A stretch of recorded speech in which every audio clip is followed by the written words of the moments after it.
नमस्कार बच्चों, एडुविला point channel में आप सभी का स्वागत है। और आज हम करने जा रहे हैं कक्षा 10 के हिंदी की वर्कशीट नंबर 40B। इस वर्कशीट में हम लोग रचना के आधार पर वाक्य भेद को समझेंगे। तो निम्नलिखित गद्यांश को ध्यानपूर्वक पढ़कर पूछे गए प्रश्नों के उत्तर लिखिए। बच्चों, क्या आप जानते हैं कि रचना अर्थात बनावट के आधार पर वाक्य कितने प्रकार के होते हैं? यह 3 प्रकार के होते हैं: सरल वाक्य, संयुक्त वाक्य और मिश्र वाक्य। सरल वाक्य: जिन वाक्यों में एक मुख्य क्रिया हो उन्हें सरल वाक्य कहते हैं, जैसे बच्चे विद्यालय में पढ़ रहे हैं, मैं खेल रहा हूँ। संयुक्त वाक्य: जहाँ 2 या 2 से अधिक उपवाक्य किसी समुच्चय बोधक या योजक जो कि 2 वाक्यों को जोड़ते हैं उससे अव्यय से जुड़े हुए हैं, उन्हें संयुक्त वाक्य कहते हैं। जैसे मोहन ने खाना खाया और सो गया, वह बाजार गया और केले लाया। इसमें 2 अलग अलग सरल वाक्य हैं। मिश्र वाक्य: जिन वाक्यों की रचना एक से अधिक ऐसे उपवाक्यों से हुई हो जिनमें एक उपवाक्य प्रधान और अन्य गौण हो, उन्हें मिश्र वाक्य कहते हैं। जैसे जो व्यक्ति परिश्रमी होता है वह अवश्य सफल होता है, इसलिए आप महान हैं क्योंकि सच बोलते हैं। अब उपवाक्य: मिश्र वाक्य में एक प्रधान उपवाक्य और आश्रित उपवाक्य होते हैं। प्रधान उपवाक्य क्या होता है? तो प्रधान उपवाक्य वह होता है जिसकी क्रिया मुख्य होती है, और आश्रित उपवाक्य प्रधान उपवाक्य के साथ आए वाक्य जो मुख्य क्रिया को पुष्ट करती है उसे आश्रित उपवाक्य कहते हैं। गौण उपवाक्य कहा जाता है। आश्रित उपवाक्यों का आरंभ प्रायः कि, जो, जिसे, यदि, क्योंकि आदि द्वारा होता है।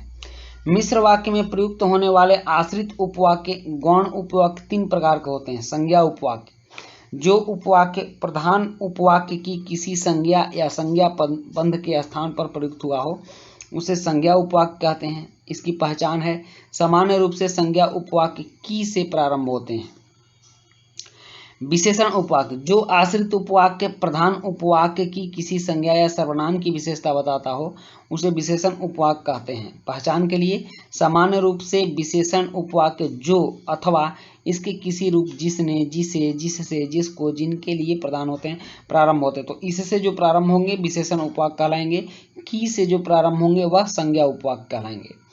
क्रिया विशेषण उपवाक्य: जो आश्रित उपवाक्य प्रधान उपवाक्य की क्रिया की विशेषता बताता है उसे क्रिया विशेषण उपवाक्य कहते हैं। इसकी पहचान है: सामान्य रूप से क्रिया विशेषण उपवाक्य जब, ज्यों-ही, जहाँ, जिधर, जिस जगह, जैसा, जिस तरह, जितना, जितनी, यदि, यद्यपि, ताकि आदि से प्रारंभ होते हैं क्रिया विशेषण उपवाक्य कहलाते हैं।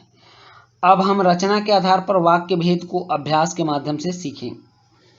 पहला प्रश्न है कि बच्चे मैदान में खेल रहे हैं। रचना के आधार पर वाक्य भेद क्या है?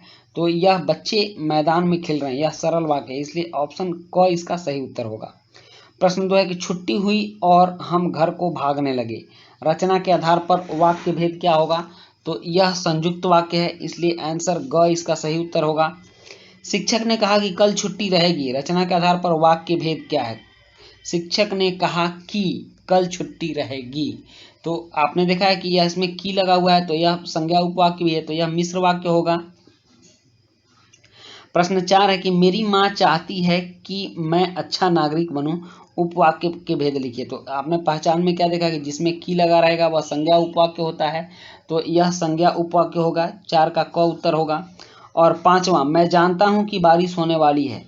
उपवाक्य का भेद लिखिए। तो यहाँ भी की लगा हुआ है, इसलिए यह भी संज्ञा उपवाक्य होगा। ऑप्शन क इसका सही उत्तर होगा।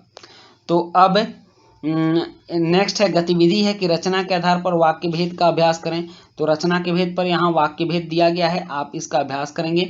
रचना के आधार पर 3 तरह के वाक्य होते हैं: सरल वाक्य, संयुक्त वाक्य और मिश्र वाक्य। इन सब का डिफिनीशन और उसके बाद उपवाक्य के बारे में भी आप थोड़ा बहुत पढ़ लेंगे तो आपकी वर्कशीट कंप्लीट हो जाएगी। तो वीडियो अच्छी लगी हो तो लाइक, सब्सक्राइब, कमेंट जरूर कीजिएगा। मिलते हैं नेक्स्ट वीडियो में। Thank you.